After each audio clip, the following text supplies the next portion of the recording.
Okay, so now that we've started our webinar, I'd like to welcome you to our presentation for preparation for the Envirothon, which will be presented by Jane Seymour, who is a wildlife biologist for the Department of Environmental or Energy and Environmental Protection. She's going to be presenting about wildlife and young forests. And one of the questions that came into our desk today was on a portion of the scenario for this year's Envirothon task and the background on how our scenario is set up and the description of the 400-acre woods there, and the question about the diversity within the forest and whether or not sugar maples are present. And Jane, I'm going to let you answer that question for our group today, if you could. Sure. So the canopy is dominated by the oak pine hickory. However, you can assume that yes, there are some sugar maples in there. Okay. And we did want to highlight the other diversity of trees within that forested area. So that was a good pickup on your students there, Lori, that normally sugar maples are in there, but also those other species are present. So you can use those if you're going to be highlighting anything. It might pertain to something that is going to be talked about today, might not, we don't know. It wasn't going to be one of the spectacular moments of today, where it was a planned event, but it is something that might be important if you're going to be making that an important part of your feature when you're talking about your plans for your management. So that will start us off and bring us into talking about the importance of forests and young forests and wildlife. And I'm going to turn it over to Jane. Okay, I'm going to share my screen here. All right, so as Sue mentioned, I'm a wildlife biologist for the DEP Wildlife Division. I'm also the steward of the Belding Wildlife Management Area in Vernon, so this is part of that area. But I'm going to talk today about managing forests for wildlife habitat. So let's say that your town picks up a parcel of land and it's mostly forested. How do you go about managing it? How do you know how to manage it? What do you do? What's the first thing you do? So it's not just shade and ground. There are a lot of things living in there. So the first thing you should do is an assessment. Find out what you have there. And chances are, in Connecticut, in a piece of mature forest land, you probably will find this critter. So I'm sure everyone recognized this. We do have a lot of white-tailed deer in Connecticut. So white-tailed deer is what we call a generalist species. They can do well in a variety of habitats, and they eat just about everything. So there are a lot of options out there for them. And that's why they are pretty abundant in Connecticut. However, most species are not so lucky. This critter, for example, you might have heard about this one in the news lately. So I'll give you a second, see if you can recognize this. You probably see that it's a caterpillar. This is the caterpillar of the monarch butterfly. The International Union for the Conservation of Nature has declared the monarch butterfly to be endangered, and this species is now a candidate for listing on the Federal Endangered Species Act. This used to be a common species, and it is now hurtling towards extinction, especially the western population. So we know that deer eat a lot of different things, but what does the monarch caterpillar eat? You may know that it eats milkweed. It eats nothing but milkweed. If we didn't have milkweed, we would not have monarchs. So an important concept in wildlife conservation is that for a species to exist, the individuals have to be able to complete their life cycle. So if we didn't have milkweed, the caterpillars would have no food. They would not be able to complete their life cycle. They would not exist. But you will not find monarch butterflies or monarch caterpillars in the forest because you will not find milkweed in the forest. Milkweed grows in open habitats like grasslands, meadows, or old fields. So this is one of the type of habitats that many of our native species depend on. So as I said, monarch butterfly populations are declining and butterflies as a whole are declining, and even all insects as a group have seen serious declines. In fact, it has made headlines.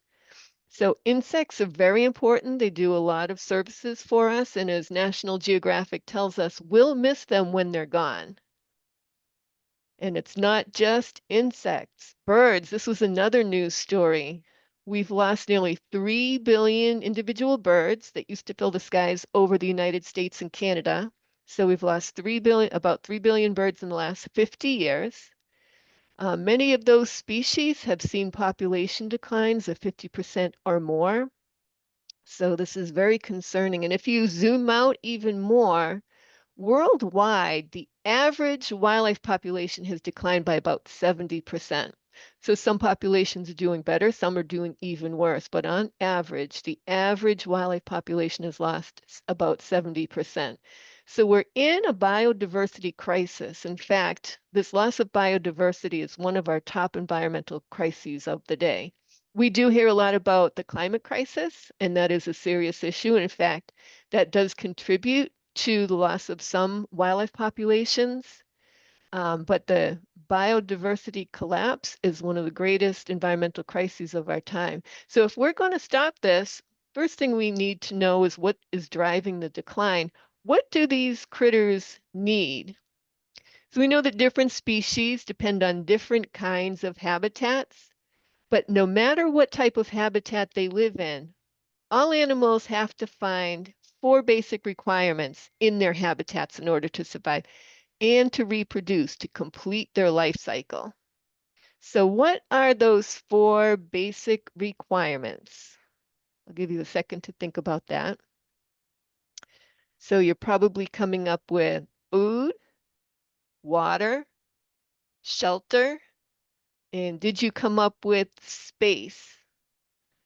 All animals have to have enough space in order to find all of the food and water and shelter that they need to survive and to reproduce, to raise their young, to complete their life cycles. So as Doug Tallamy tells us, Doug Tallamy wrote, Bringing Nature Home and Nature's Best Hope. This is a view from space of the United States at night. And as you can see, we've taken up a lot of space. As he tells us, we have not shared space very well with our fellow Earthlings so far. So they need enough area, they need enough space, but the type of space matters. What type of habitats are we going to be managing for? So it depends on the species. So in order to have all of our critters, we have to have suitable places for them. So this is another concept of space. We have to have suitable places for all critters to exist. We have to have the variety of native habitats if we're going to continue to have all of our native species. Oops. Now this is not a suitable habitat. But once this landfill fills up and it gets capped and covered with soil and grasses and wildflowers start to grow, now it is suitable habitat for certain species, like bobolink and meadowlark, species of greatest or species of special concern in Connecticut, grasshopper sparrows, upland sandpipers, endangered species in Connecticut, pollinators, box turtles that will come out from the forest edge and lay their eggs out here. So this is excellent habitat. But if this is a town property, okay, so the town has filled up their landfill, capped it, grown a grassland, but now they decide they want to produce some energy. Is this a suitable place for any critters to exist? So now it is no longer habitat. So once it's developed, whether it be buildings or solar arrays, it's no longer suitable wildlife habitat. Now we need renewable energy. Are there other places where we can put solar panels? Perhaps parking lots, perhaps roofs. So these are things we need to think about if we're going to turn around our biodiversity crisis. So we are seeing that often these solar arrays are being put on grasslands, but also some solar arrays are being put in areas where parts of the forest are being cut down. But when we cut down part of the forest, we now might be making it unsuitable for certain critters because some of our forest species depend on large forest blocks to survive.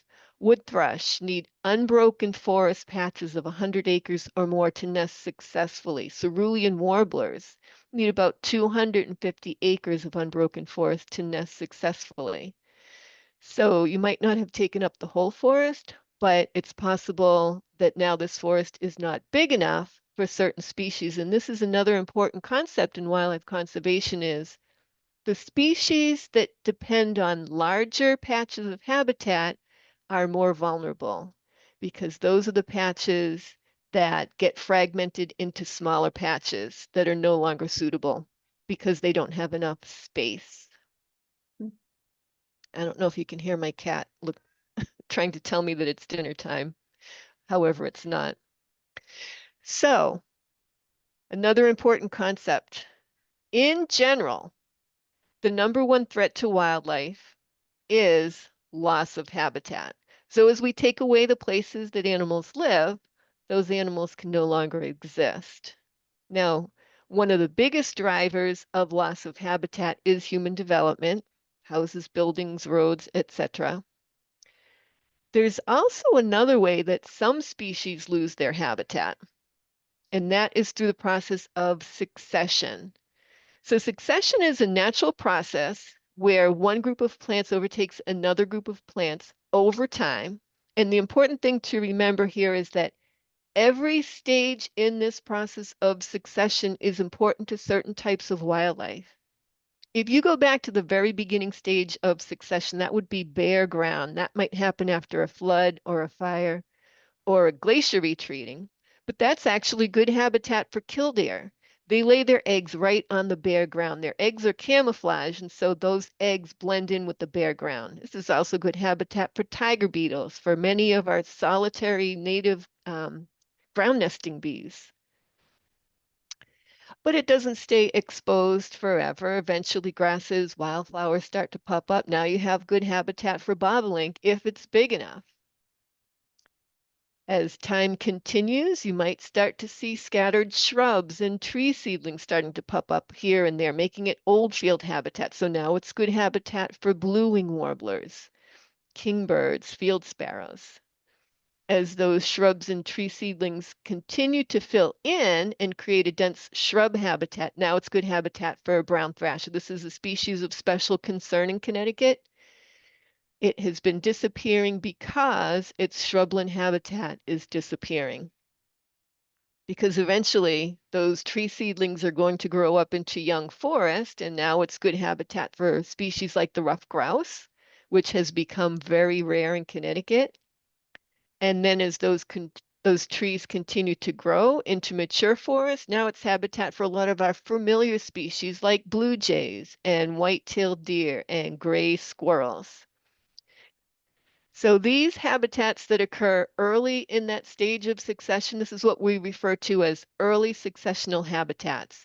And these are the habitats that are now in short supply.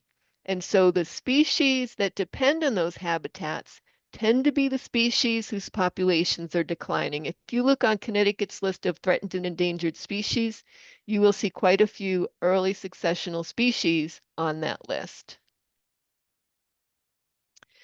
So, as I said, if we want all of our native wildlife species to persist in Connecticut, we have to provide suitable places for them to exist.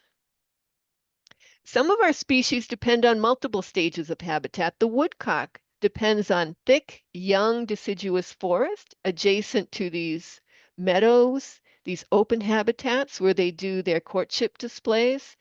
And woodcock are just starting to come back into the state. They're a short distance migrant, so they tend to come back a little bit earlier.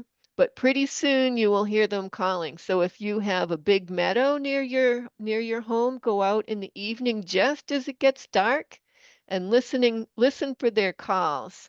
I recommend if you don't know the sound of the woodcock, go online and listen to their song and then go out in the evening. See if you can hear them. But you have to be in the right habitat.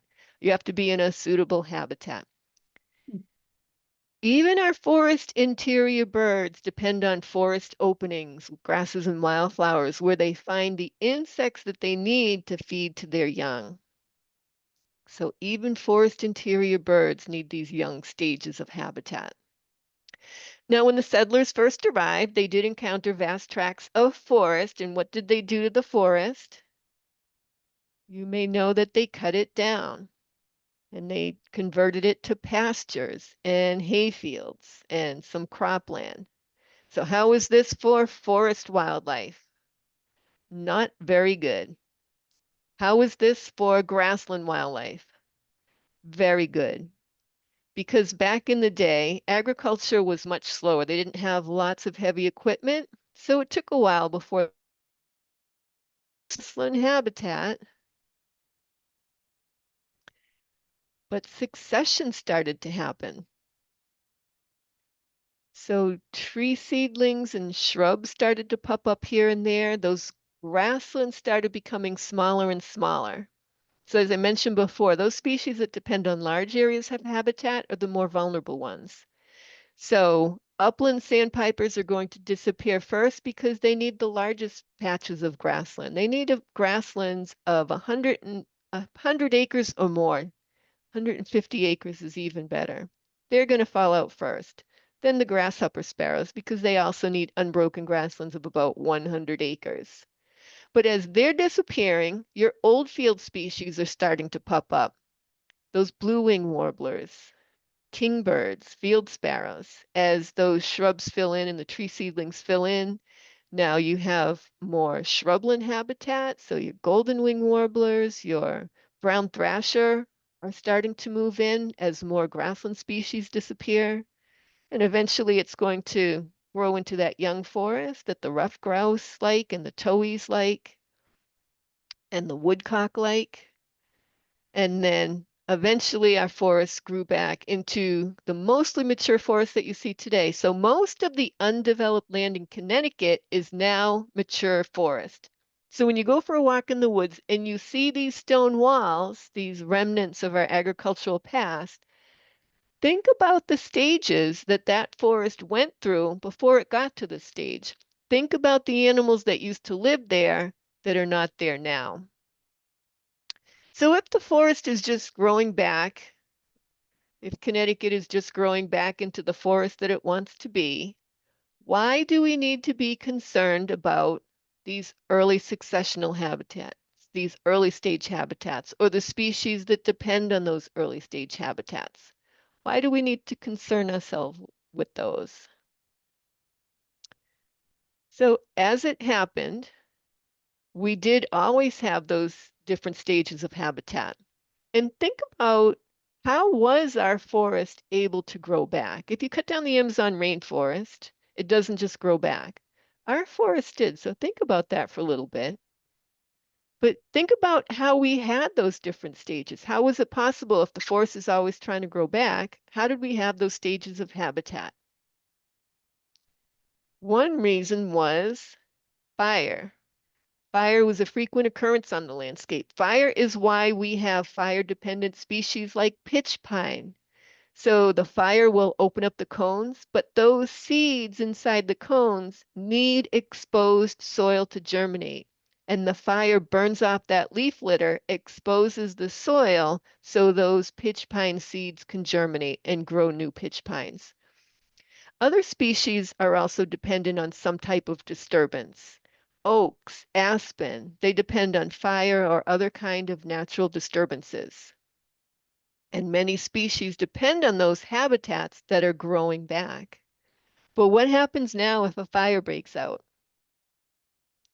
We put it out because we don't want our houses to burn down. But this does not bode well for fire-dependent and other disturbance-dependent species.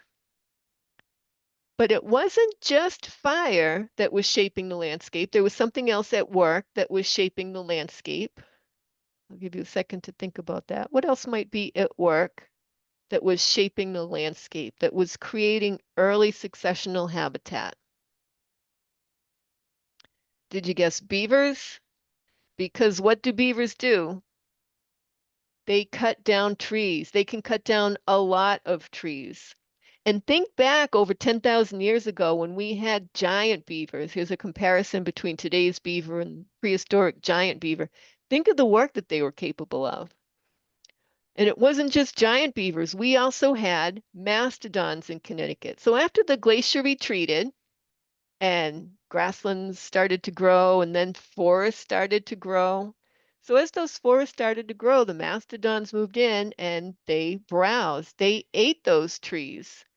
So you can imagine these large animals, herds of these large animals would be able to eat a lot of food. They would be able to eat a lot of forest habitat, and then they would move on to look for more food.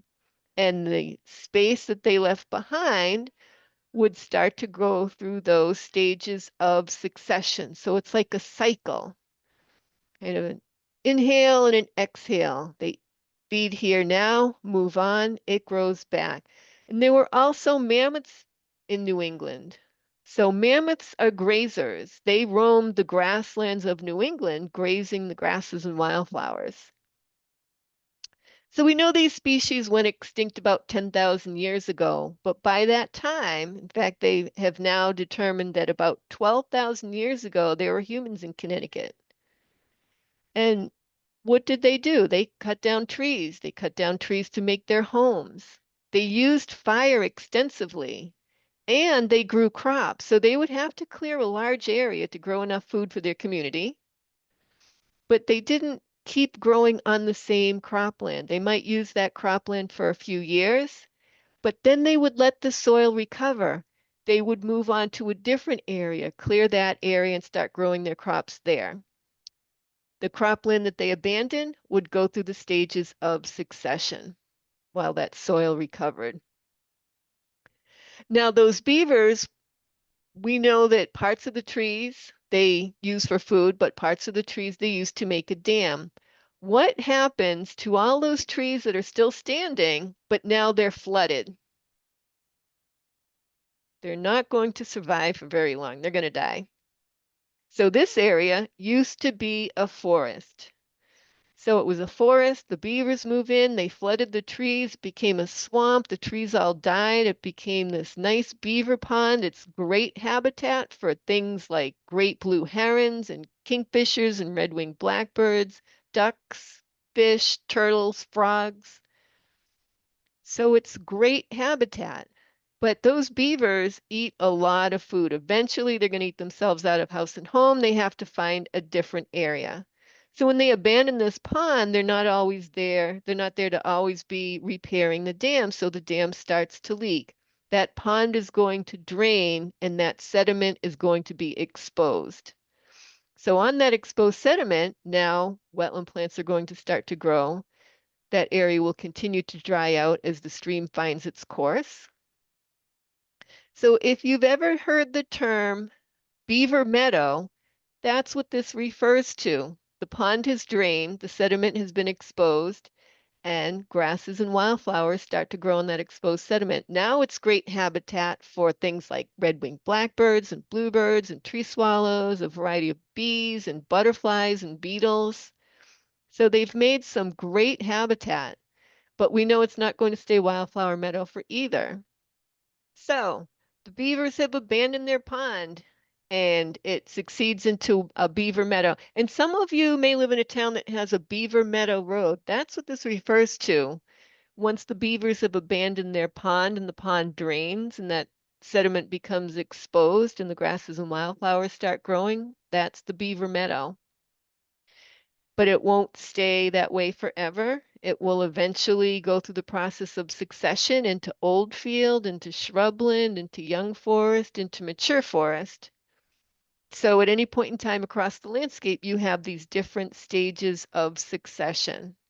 So the critters would have to move around. Once the forest gets too old, They might have to fly over or move over to where there might have been a recent burn, or a beaver pond is now turned into a beaver meadow. Maybe there's an area that had a recent fire, an area that had a fire 10 years ago, so it's reaching that young forest stage.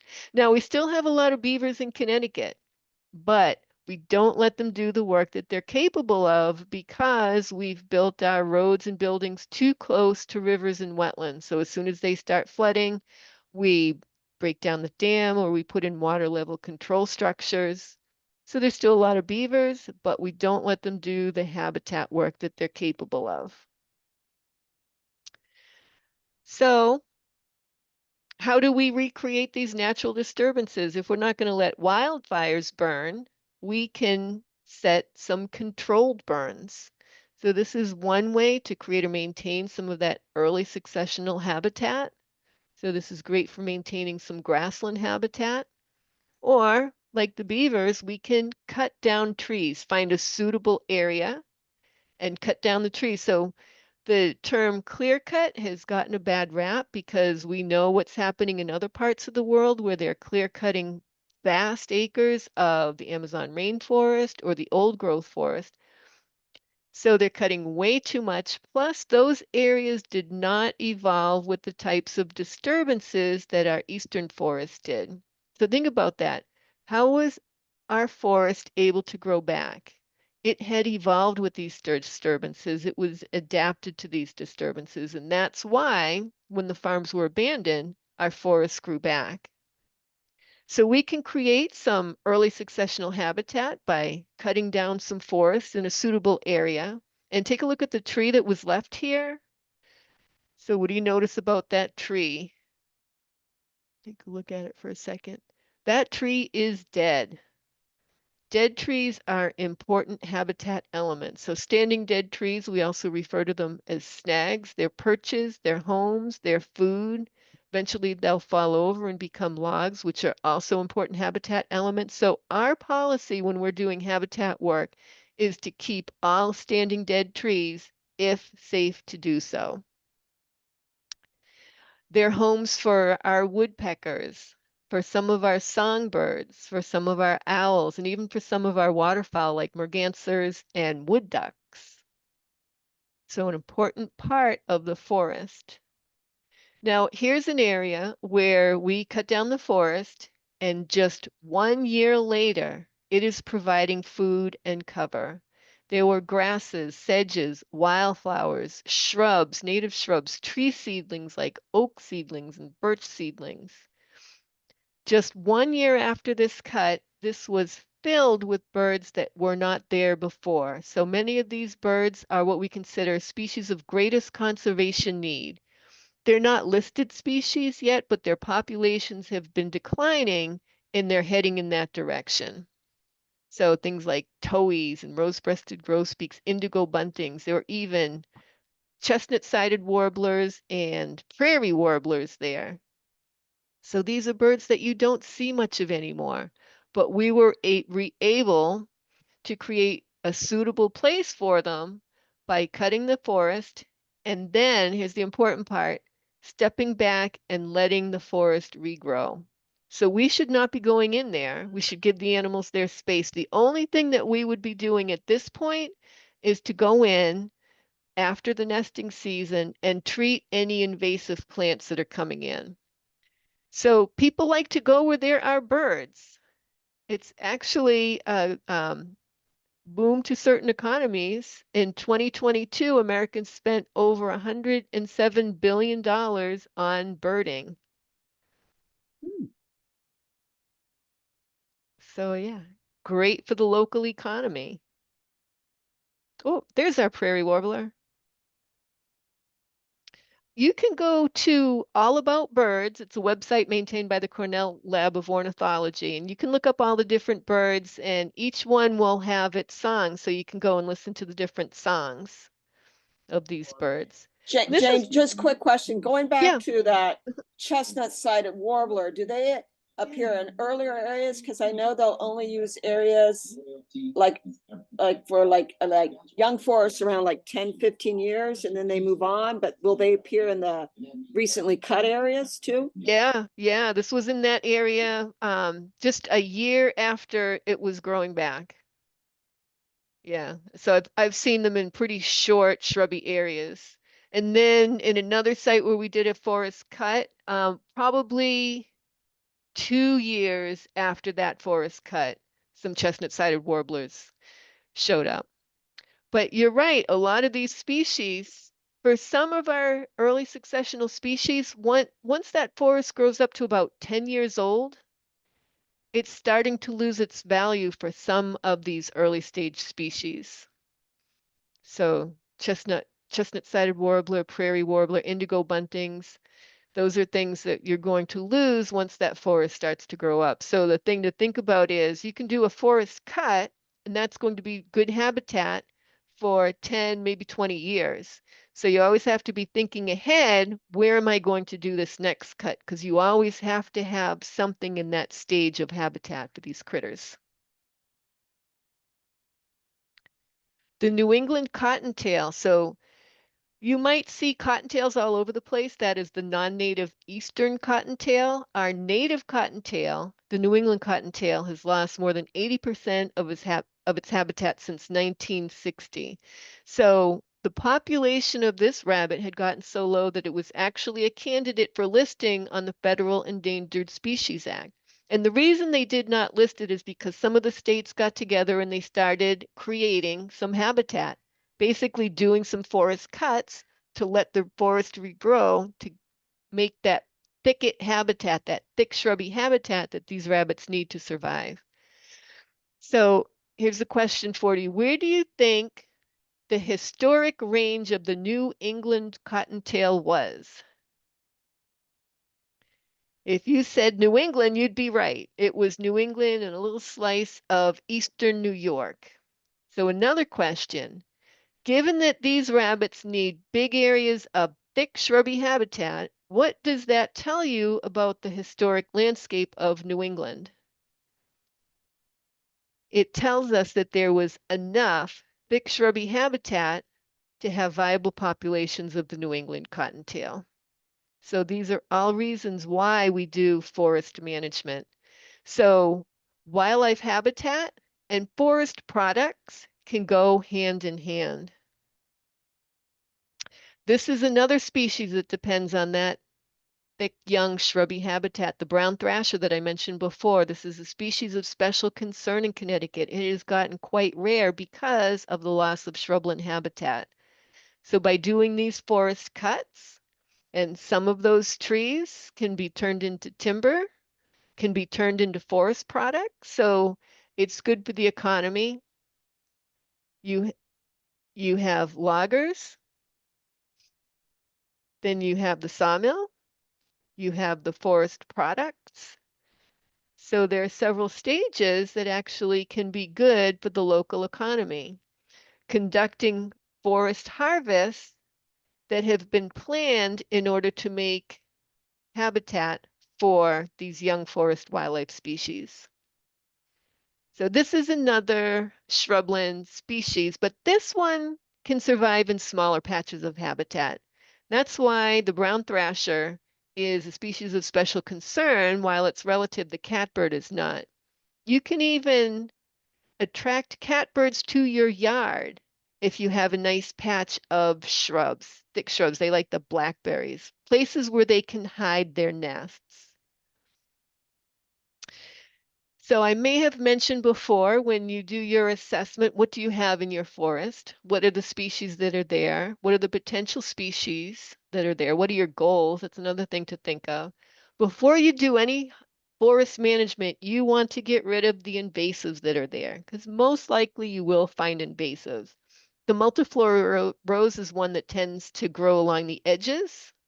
Need to get rid of that. You might have learned about the Japanese barberry in your forestry workshops.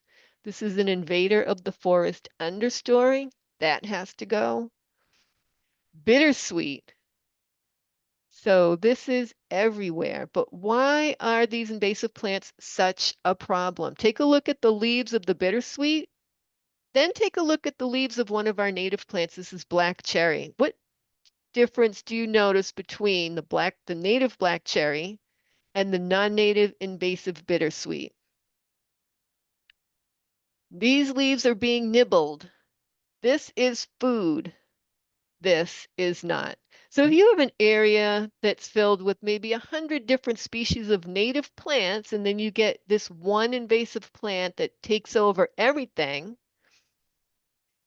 you've just lost 99% of your plant diversity. But it gets even worse because now you don't have that food that the plant feeding insects are feeding on. And then you don't have the food for things like birds that feed on those plant feeding insects. And you know how the food chain works. The caterpillar eats the leaves, the songbird eats the caterpillar, maybe a hawk will eat the songbird, but it gets a little more complicated. It's more like the food pyramid. And the base of the wildlife food pyramid is made up of plants. And it's insects that are responsible more than any other group for converting energy from that plant base to higher levels of the food pyramid.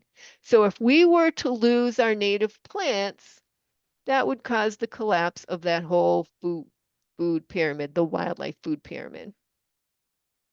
And as the famous biologist Edward Wilson tells us, insects are the little things that run the world. They do quite a few different services for us: pollination, seed dispersal, pest control, decomposition, wildlife food. And what is it that nearly all of our terrestrial birds feed to their young? Insects. Nearly all of our terrestrial birds raise their young on insects. Even those birds that you see at your seed feeder are raising their young on insects, and caterpillars are especially important. So to have food to raise their babies, their food has to have food.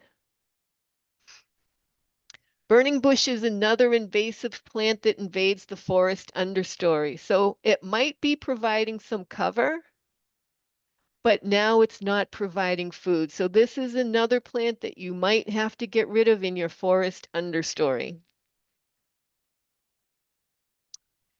So I talked about the different stages of habitat, but the forests also need layers. So even in a mature forest, you need that herbaceous layer, grasses and wildflowers, the shrub layer, the understory tree layer, the overstory tree layer, because the different animals of the forest live in different layers of the forest. It's kind of like an apartment building, people living on different floors. If you can't move through it, if you can't see through it, it's probably good habitat as long as it's native plants. So if you have a forest that looks like this, and a lot of our forests do look like this, the trees are struggling, they're competing, they're all struggling for that sunlight, all the leaves are way up at the top. There's not much cover. There are no layers.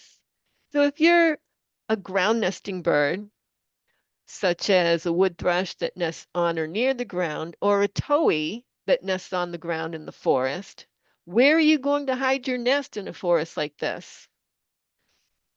Not a lot of options. If she tried to make her nest there, how long would her young survive? They'd be out in the open. They need cover. So how do we create that cover? After you get rid of your invasives, it can simply be a matter of cutting a nice patch and letting the trees, seedlings that are there start to fill in. So this is one of the areas at Belding. As soon as we did this cut, in fact, the same year that we did the cut, we had towhees move in. So a lot of those tree tops were left on the ground.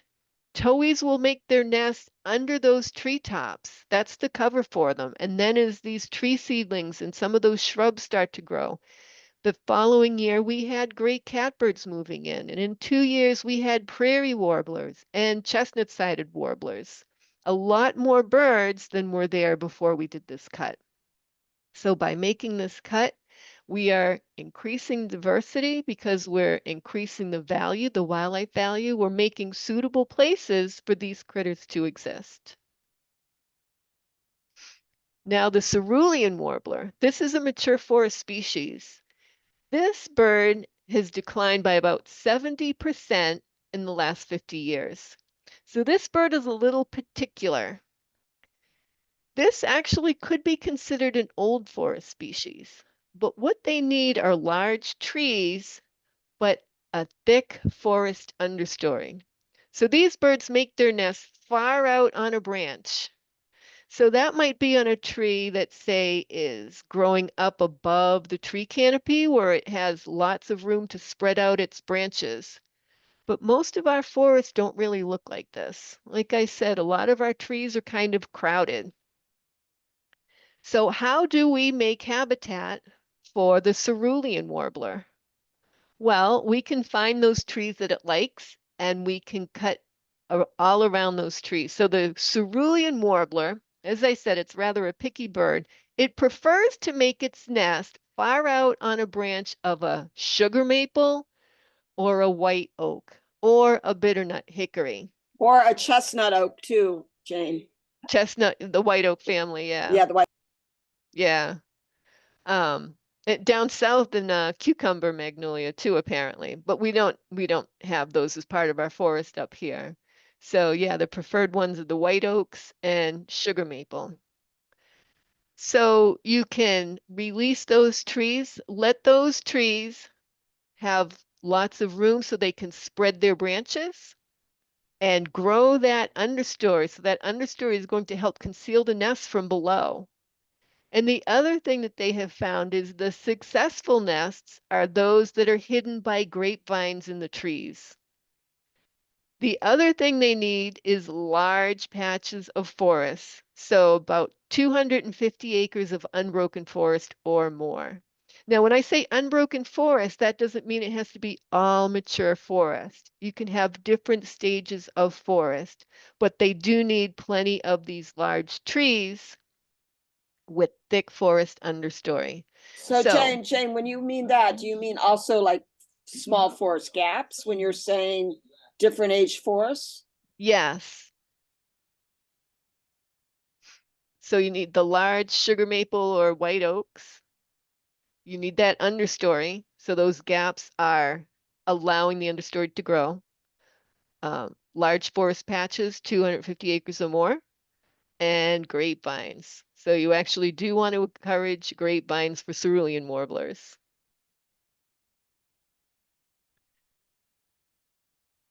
I was going to make another point there, but I think I might have already made it.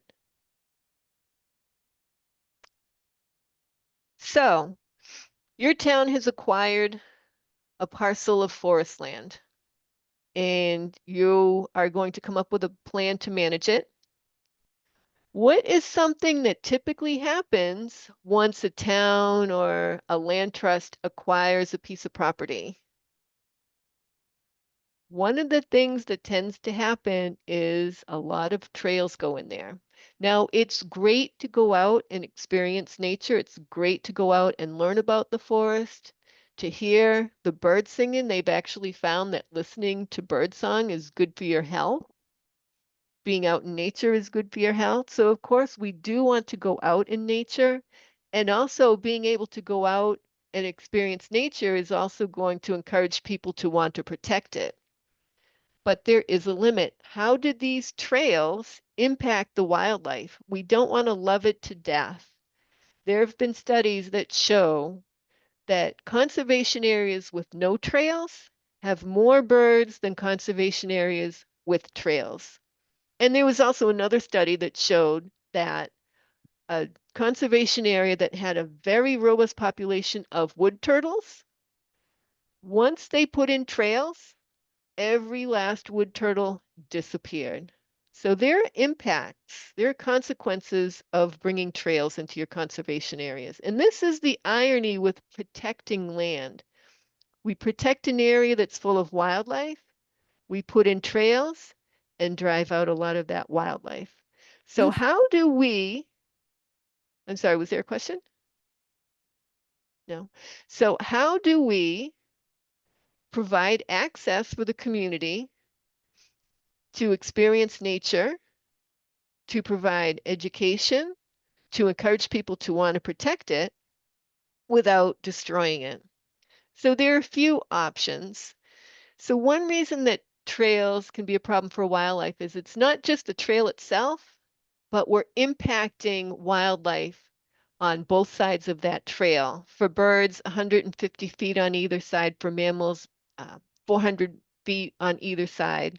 So you have this wide corridor of influence, this zone of impact.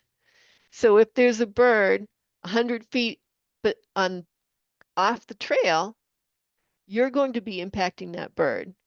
They're going to have some physiological responses. They're going to get stressed. Most of our animals are living right on the edge. And if we keep stressing them, they're not going to be able to raise their young. They're not going to be able to complete their life cycle.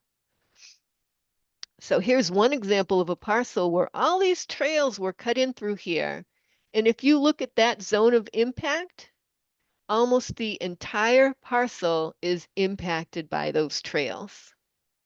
So we need to be thoughtful when we're putting our trails in. And New Hampshire has a great guide, so you can go online and find this guide, Trails for People and Wildlife. So it gets a little more into a little more of the details. But one thing that you can do is to route your trails along the edge of your parcel. So this has a few benefits. One, it leaves a bigger block in the middle for things like your Cerulean Warbler, your wood thrush, and other species that need those big patches. Another benefit to this is if you're routing your trail near the edge, it allows you to keep an eye on the boundaries, the borders of your parcel. Watch out for encroachments. And another benefit to keeping your trails near the edges is if your parcel abuts neighborhoods, people tend to make their own trails in through the forest to connect up with the existing trail in there. So if you have a trail that's near the edge, you're going to have a lot less impact than if people are connecting to a trail that's further into the parcel. And you also want to try avoiding routing the trail along streams, because that habitat right along the edge of the river, that riparian corridor, that's important habitat. So if you make a trail that goes all along that river habitat, you've pretty much wiped out all of that riparian habitat. So you want to limit to maybe just one or two areas where you connect up to the river to take a look at it, or river crossing, but don't route your trail right on the river. So I mentioned the wood thrush. This is a forest bird who has experienced a 60% population decline in the last 50 years. So think about this, the wood thrush, the Cerulean Warbler, the declines that they have been experiencing. If that trend continues, these birds will be gone in your lifetime. And we don't want that to happen. So we need to provide places that they need and also give them the space that they need. When you think about what this bird goes through, she's spending the winter down in Central America. She's surviving the winter down there.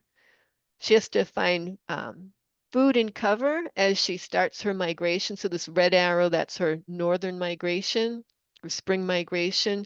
She has to find enough food because she's going to fly across the Gulf in one shot. She can't stop, it's all water.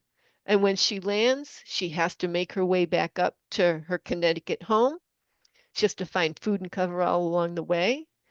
Then she gets back to her nesting site. She's making a nest. She's laying eggs. This is all taking up a lot of energy. The chicks hatch. She's feeding their young, taking up a lot of energy. So she's put a lot in by this time, and it only takes one dog one time, and it's all over. So this is one of the impacts that trails bring in. Now, of course, you can require dogs to be on leash. But as I said, one person breaks that rule, it just takes one dog one time. So providing the biggest area is one of the best ways to help these birds that need these large areas of unbroken habitat. So I want to end on a happy note. So I know it's kind of doom and gloom about all the population declines, but the one group of birds that is doing well now are waterfowl, and that is because we made a concerted effort to bring them back. So waterfowl populations had declined dramatically, and we implemented the duck stamp program. So all waterfowl hunters have to buy a duck stamp in order to hunt waterfowl. The money from that duck stamp goes to conserving wetland habitat, protecting and restoring wetland habitat. So we can do it if we put in the effort. We can bring these species back. We can confront this biodiversity crisis and turn it around.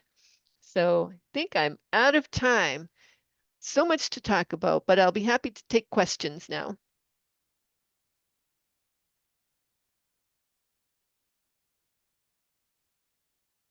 Okay, does anyone have any questions that might? I do. I always have questions, Susan. We love questions. Jane, when Yes. you're doing a clear cut or you're cutting the forest, what precautions are you taking with respect to the roads or trails to get in and out of that forest that you're making a cut in? Yeah, that's all part of the forest plan. So where we did the cuts at Belding Wildlife Management Area, there actually had been cuts in there before there was already a logging road. And that logging road is the trail. So when we do the cut, we are telling the logger to keep that trail open. Now, during the time that they're in there doing the cutting, we might close the trail just for safety. So a couple of specifics on that Belding cut that I showed. So the logger who ended up doing that work had a tree harvester. So he did about 25 acres all in 3 weeks. So what he's doing is shearing off the tree, picking it up with the same equipment, and putting it in the back and driving it down to the log landing. So depending on the equipment that they're using, sometimes it goes very quickly. What was that name of that equipment you said? A harvester, and there's also a feller buncher.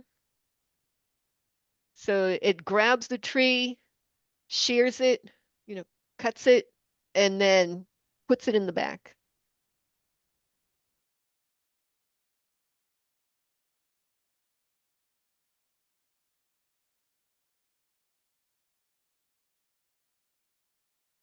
So it all is going to depend on the site. So one of those sites that I showed you, that was about a 6-acre area, but it was also next to forest areas where there were gaps created. So there was a little more shrubby habitat attached to that. If we're doing cuts for, say, cottontail, the New England cottontail rabbit, we're looking at areas of at least 25 acres. And we're typically doing clear cuts, but also leaving some of the seed trees. So what we find is it's okay for a lot of these species to leave a few scattered mature trees, but as long as you get most of those trees out of there, so you have that nice thick shrubby habitat. If you can't move through it, if you can't see through it and it's all native plants, that's the kind of habitat they need because they have to be able to hide. And another point, when we do these cuts, we do not do it during the nesting season. So the timing is important as well. Jane, what about the migration season and using any of these as stopovers? Right. So there is no time of year when you're not impacting something. So we try to minimize our impact. So let's see, both of those cuts were done in the winter. So they actually weren't in the migration season. They were like from December into March. So it's at a time where we're minimizing, but you do have resident birds. However, in the areas that we were cutting, I showed you some of those pictures, there wasn't much understory. So there really wasn't much there. So by doing those cuts, now there's nice thick cover, lots of native plants. So now there's going to be more resident birds there. But yeah, timing is definitely something to consider.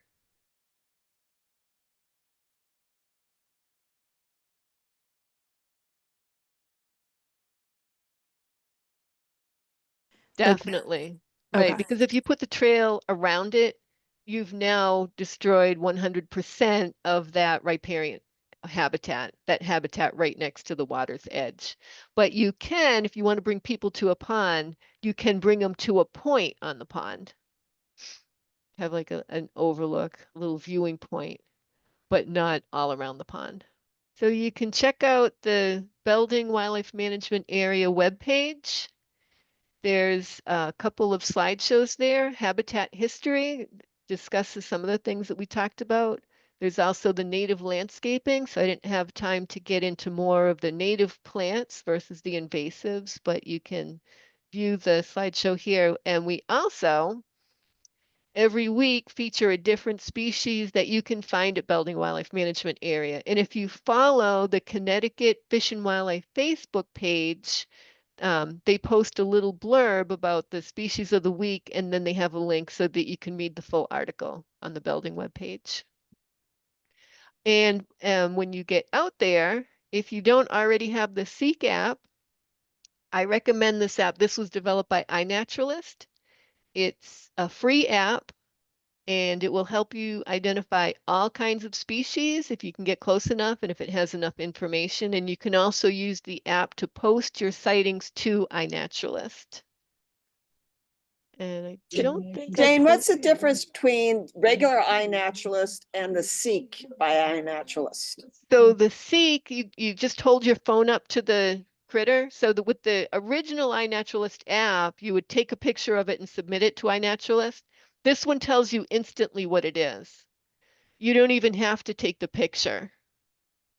But if you take the picture, then you can submit it to iNaturalist. And if you take the picture, it will log it into your observations. So yeah, if you come across a monarch butterfly, you just hold your phone up to it without even taking the picture, it will just pop up monarch. So this works for insects, plants, fungi, birds if you can get close to them, just about any living thing. And I also recommend the Merlin app. So the Merlin is another free app, and that was developed by the Cornell Lab of Ornithology. It now has Sound ID. So you open that app, turn on the Sound ID, and it will tell you what birds it's hearing. So these are things that can help you do your forest or your habitat assessments. And Jane, last question. When you've done the initial assessment and then you do a treatment, is there a follow-up assessment to see how things have changed? Oh, yes. Yeah, you want to go back and see how the species respond, but you also are going to have to go back and do follow-up treatments. So when you do that original invasives control, you want to try to get everything, but the nature of invasives, they're always going to be there. There's always going to be a seed source, or there's going to be some other nearby source that they're going to come in. So you want to keep up with that invasive treatment.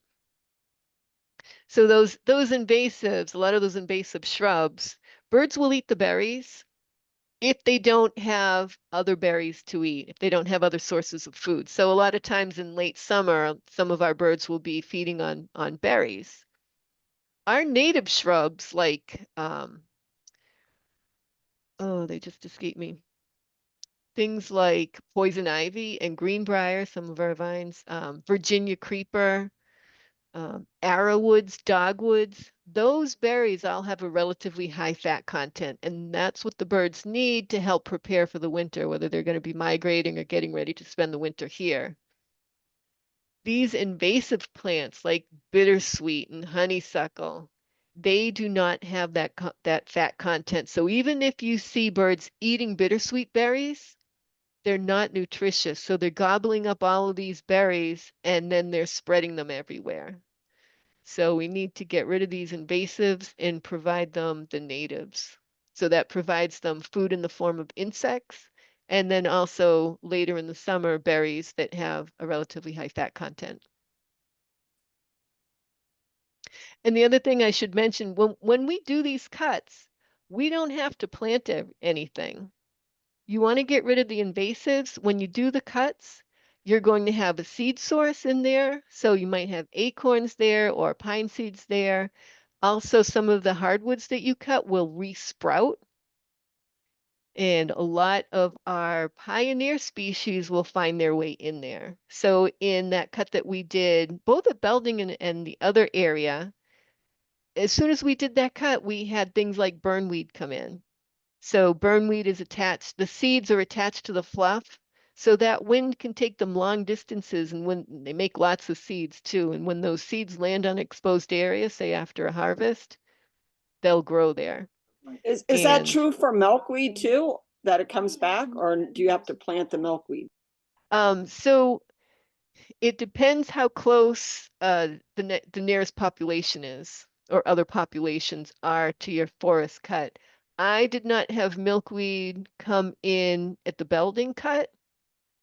So the milkweed seeds don't go as far. So if you do a forest cut, it's possible that it will start blow in and germinate there. But planting some seeds is also an option.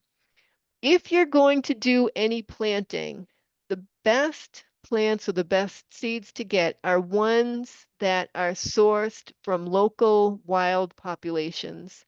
And there's an organization, it's called the Northeast Seed Collective, and they sell seeds that they have collected from the different ecoregions. So for most of Connecticut, we're in ecoregion 59. Northwestern Connecticut, I think that's ecoregion 84, but I'm not sure.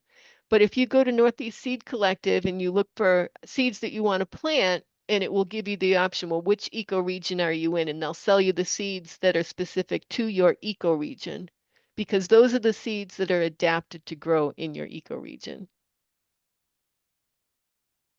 We also had lots of asters growing in those cuts, goldenrods. We had beard tongue start growing there, blackberries, raspberries. It was just so full of stuff and much more diverse than before that cut was done.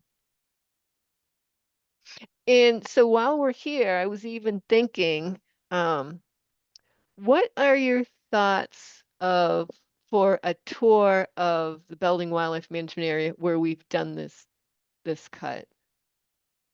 I know it's hard since there are already other Saturday workshops. To add another one in might be too much, but I would be happy to lead a tour if that is of interest Where to is anybody. what building? What It's town? it's in Vernon, That's over by Yukon? not too far from Yukon. So There, it's right off of Route 84. isn't there a soils workshop there coming up in April, I think? Or in that area, so, okay. Oh, I think so. I think it's at the Tolland County Agricultural Center. Is that where the soils workshop is? Yes, that's it. Yeah, we're right up the road from there. We can put that out maybe as a optional sign up and see if that's something that people could arrange with you, perhaps, Okay. We're about, and I see. think, 3 miles away from the agricultural center. Could be good as an afternoon option. You know, Sure. they have their normal workshop in the morning. Kids bring lunches, and then for the people who made arrangements ahead, you could go over for a tour. Okay. So what time does the soils workshop end? I think it's on the website. But we will follow up with this and let you know as soon as we can, probably through an email and on the internet. site there on the website.